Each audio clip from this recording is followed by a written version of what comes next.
Today, we are here to pay tribute to all the people who were involved in the wars in peacekeeping operations in the past and in the present. These people made the ultimate sacrifice of risking their lives in order to stand up for peace.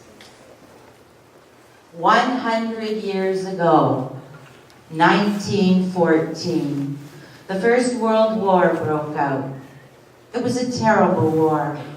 It lasted for 4 long years. It ended at the 11th hour of the 11th day of the 11th month.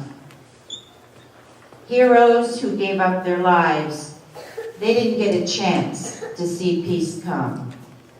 We will remember them. Then, World War II, 1939 to 1945. 6 long years. 40,000 Canadians lost their lives in that particular war. We fought this war to defeat enemies who were trying to enslave many millions of innocent people.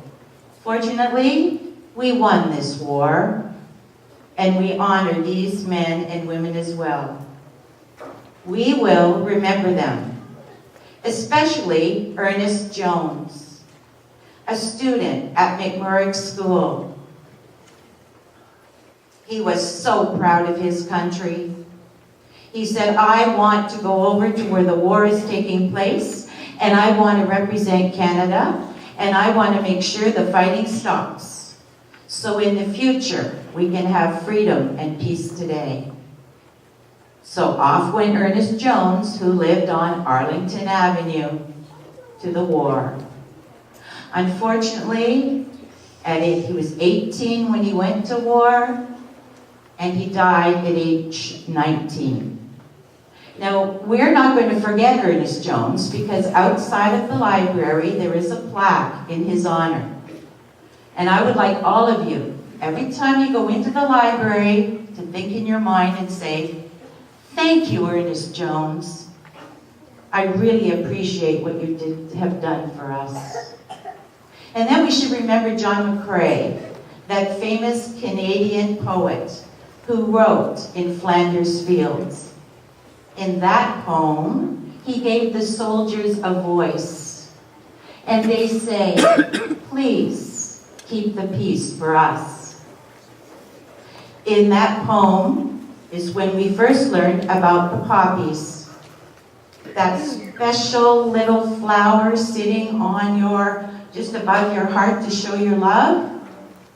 When John McCrae was in the war and his friend was killed, he wrote that poem for him.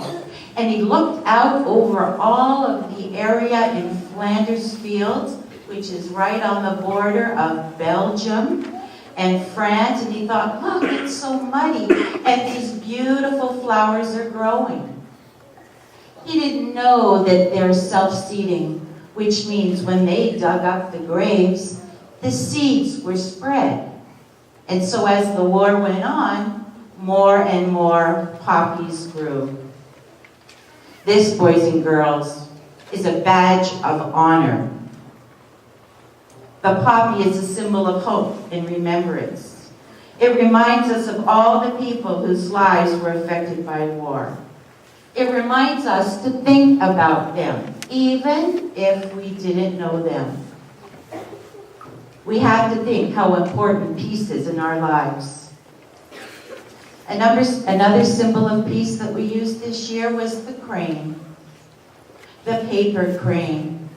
A symbol of long life, good health in Japan.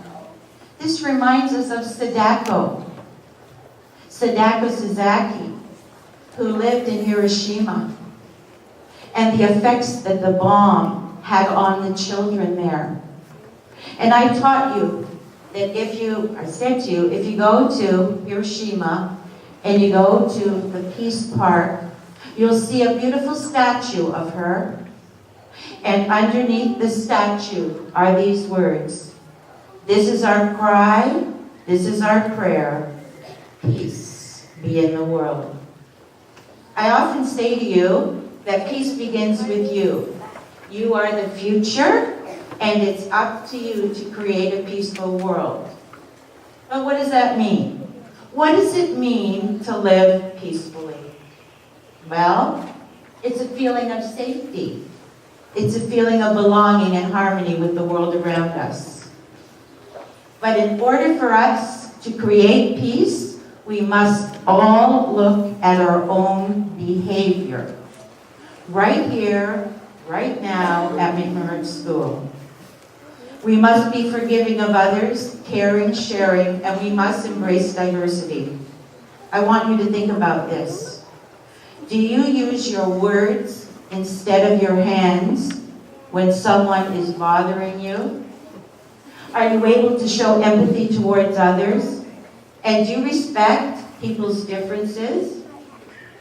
Do you believe that bullying is not acceptable and will not be tolerated? And do you follow the rules of the school? If you're able to say yes to all of these questions, you are well on your way to creating a peaceful environment here at McMurray. Let us all work towards a peaceful world. We all can make a difference.